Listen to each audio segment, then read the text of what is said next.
A group of mainly American missionaries has not been heard from since their kidnapping in Haiti over the weekend by a dangerous gang. As Jamish Al-Sindor reports, abductions are on the rise in Haiti, just one of a number of crises there. On Saturday, the 17 kidnapping victims had just visited this orphanage when they were seized, a sign of mounting dangers on the island nation. When we hear there is a kidnapping, the effect of the kidnapping, we know it's not going to be good for drivers, motorcycle drivers. People do not go out in the streets. The Ohio-based Christian Aid Ministries said those abducted included 16 Americans and 1 Canadian. 5 were children, 1 just 2 years old. Haitian authorities say they were taken by 400 Mawozo, a notorious gang known for kidnappings, killings, and extortion. The missionaries were snatched in Gontier, a community east of Port-au-Prince within the gang's known territory. U.S. officials, including the FBI, are consulting with Haiti to find the group and bring them home. Our embassy team in Haiti has been in constant contact with the Haitian National Police, with the missionary group, Christian Aid Ministries, and family members of the victims. This is something that we have treated as with the utmost priority. Haiti has been experiencing hardship on many fronts. Kidnappings have spiked since President Jovenel Moïse was assassinated in July. In August, a massive earthquake killed 2,200 people and devastated parts of what was already the Western Hemisphere's poorest nation. And last month, thousands of Haitian migrants were expelled from the United States after crossing the border at Del Rio, Texas, and sent back to Haiti. Against that backdrop, Haiti's gangs have grown in power, even marching in the streets. And with me now is Gary Pierre-Pierre. He is the founder of the Haitian Times, an English-language publication focused on covering the island nation. Gary, welcome back to the NewsHour. Thanks for being here. What do these most recent kidnappings say about the current state of Haiti and the insecurity there? Well, thanks for having me, Amish. What it means that the country has plunged into chaos. It has reached a depth that we wouldn't even dreamed of just a few months ago. These gangs have been operating with impunity, and they have gotten boldened as we go along. This was reportedly carried out by a gang, 400 Mawozo. Can you tell me a little bit more about this gang? In English, it's 400 Mawozo, in Creole, 400 Mawozo. Yes, this gang has been among the most violent, the most brazen of the gangs that have been operating in Haiti.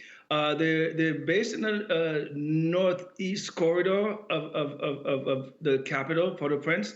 Their MO is to abduct, buses, taxis, and so to maximize the ransom opportunity they get from abducting a large number of people as opposed to individuals. The other thing is, in Haiti, kidnappings have spiked 200, 300%. People have gotten so scared. Talk a bit about sort of what makes this kidnapping of these 17 missionaries, 16 Americans, 1 Canadian, different than the kidnappings we've seen in the past. Talk about the evolution of kidnappings here. Well, the kidnapping started years ago, by the way. It was basically targeting mulatto class. They felt that they were rich, they had money, so they were kidnapped. Then the darker skinned rich Haitians were targeted. And then after that, street vendors were targeted. Just about anybody could be kidnapped in Haiti, right? And so we've seen foreigners slowly being targeted. We had the French Catholic priests that were kidnapped. And then we saw churches. They've gone inside the churches and abducted the pastors and parishioners live on Facebook. And so now, I was told that everybody is unsafe except white American, because everybody is afraid of the wrath of the U.S. government.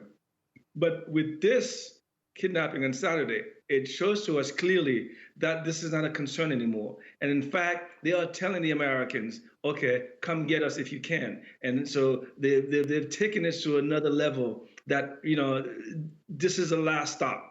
And every time I think, this is the last stop, something else happens and tells me you have a long way to go down. The U.S.'s position has clearly been that they do not negotiate with terrorists. They don't pay ransoms. How do you see this possibly being resolved here? And also, how does that connect with the way that the Haitian government and the Haitian people see negotiating with terrorists and negotiating with gangs? The Haitian government has negotiated with these guys. The Haitian people have negotiated with these guys. It's very difficult if you have a loved one in captivity for you not to pay the money for their freedom. The U.S. government has a different position.